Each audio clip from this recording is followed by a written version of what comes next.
3 ऊँटों के बदले एक लड़की खरीदने वाला आदमी कि हर लड़की की कीमत 3 ऊँट होते। 3 ऊँट देता, एक लड़की ले आता। वो कौन है? प्यारे हबीब अलैहिस्सलाम के ग़ुलाम, आपके साहबी हज़रत सासा बिन नाजिया रज़ियल्लाहु ताला अन्हु। ये बहुत बड़े मालदार अमीर तरीन आदमी थे और मेहमानों का इसके पास आना जाना हर एतबार से बारोब शख्सियत थे। तो आप अल्लाह रब्बुल आलमीन ने इनके दिल के अंदर ईमान इस्लाम की मोहब्बत डाली, तो इस्लाम कबूल करने के लिए हुज़ूर अलैहिस्सलाम की बारगाह में हाज़िर हुए। आपके हाथ पर बैत करते हैं, दायरे इस्लाम के अंदर दाखिल हुए।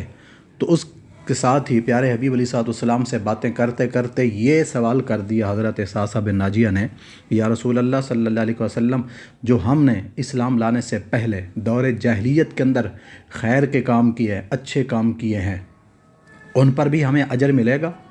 उन कामों का अल्लाह ताला हमें अजर अता फ़रमाएगा? तो प्यारे हबीब अलैहिस्सलाम ने आपसे पूछा कि कौन से तुमने कोई नेकी वाले काम किए हैं, अच्छाई वाले, खैर वाले काम किए हैं?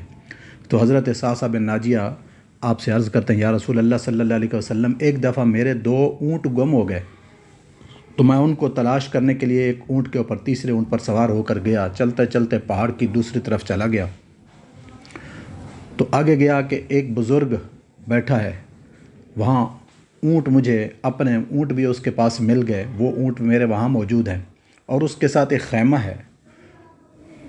तो मैं उस बुज़ुर्ग के पास पहुँचा, उससे जाकर मैं बात करता हूँ कि ये ऊँट तो मेरे हैं, गुम हो गए थे तो मैं उनको तलाश करते यहाँ पहुँच गया, ये ऊँट मेरे हैं।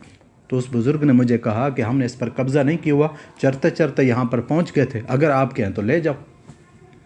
कहते इतनी बातें चल रही थी तो उधर खैमे के अंदर से आवाज़ें किसी की आ रही थी और ये बुज़ुर्ग उनको कह रहा था, अगर लड़का हो तो मुझे बताना है, लड़की हो तो दूसरी तरफ इसको दफन कर देना, ज़मीन के अंदर ही दबा देना। तो मैंने पूछा कि ये क्या मामला है? कहता है, मेरी बीवी हामला थी, उसके यहाँ बच्चे की पैदाइश होने वाली है, तो अभी बच्चे की पैदाइश हो रही है, तो मैं उनको बता रहा हूँ, लड़की हो तो उसको ज़िंदा दरगोर कर देना, लड़का हो तो मुझे बताना। तो फरमाते हैं, मैंने उनसे पूछा कि ये क्या कर रहे हो, लड़का पैदा हो तो क्या करोगे? उसने कहा, उसको पालेंगे, उसको जवान करेंगे, लड़का हमारे कबीले की शान बनेगा। कहा लड़की हो तो फिर? उसने कहा लड़की हो तो हम उसी वक्त इसको ज़िंदा दरगोर कर देंगे, ज़मीन के अंदर दबा देंगे। हज़रत सासा बिन नाजिया कहते हैं, मैंने उससे कहा, क्या वाकई तो इसको दफन कर देगा? उसने कहा हाँ। उधर से इतनी देर में आवाज़ आई, लड़की पैदा हुई। तो ये कहने वाला था कि इसको ज़िंदा दरगोर कर दो। हज़रत सासा बिन नाजिया कहते, मैंने कहा तो वाकई इसको दफन करेगा, ऐसे ही ज़िंदा दरगोर कर देगा? तो उसने कहा हाँ। तो आप कहते हैं, मैंने फ़ौरन कहा कि इसको ज़िंदा दरगोर न करो, इसको ज़मीन में दफन न करो, बल्कि ये मुझे दे दो। इसके बदले में जो मेरे 2 ऊँट तेरे पास खड़े हैं, ये तुम ही रख लो, मैं इनको नहीं ले जाता, लड़की मुझे दे दो। उसने कहा, लड़की दे देता हूँ, लेकिन सिर्फ 2 ऊँटों पर नहीं, बल्कि जिसके ऊपर तू सवार होकर आए, तीसरा ऊँट भी मुझे देगा, फिर मिलेगी। आप कहते हैं, मैंने कहा ठीक है। तो मैंने उनसे वो लड़की ली और उससे मैंने ये बात कर दी, क्योंकि मैं सफ़र करके आया हूँ, इसी के ऊपर सवार होकर आया हूँ, बस अपना कोई कासिद मेरे साथ भेज दे कि मुझे घर तक पहुँचा दे, मैं इस पर सवार होकर जाता हूँ, घर पहुँचूँगा तो ये ऊँट भी उसके हवाले कर दूँगा, ये वापस ले आएगा। कहते हैं, ये 3 ऊँट गोया मैंने उसको दे दिया और लड़की की लेकर घर आ गया।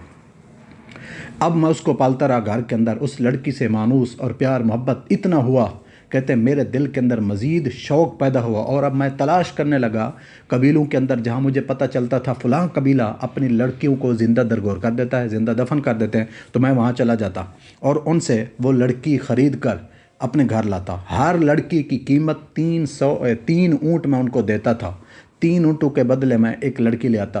तो अब या रसूल अल्लाह सल्लल्लाहु अलैहि वसल्लम, हज़रत सासा बिन नाजिया कहते हैं, इस वक्त मेरी हवेली के अंदर 360 बच्चियाँ पल रही हैं। तो ये वो नेकी वाले, अच्छाई वाले काम हैं कि जो हमने इस्लाम कबूल करने से पहले किए हैं, क्या इन पर हमें कोई अजर सवाब मिलेगा? तो प्यारे हबीब अलैहिस्सलाम ने फरमाया, बिल्कुल मिलेगा, लेकिन आपने फरमाया दुनिया के ऊपर ही अगर इसको देखना चाहे तो ये कोई थोड़ा अजर है कि रब ताला ने तुझे ईमान की दौलत से माला माल कर दिया।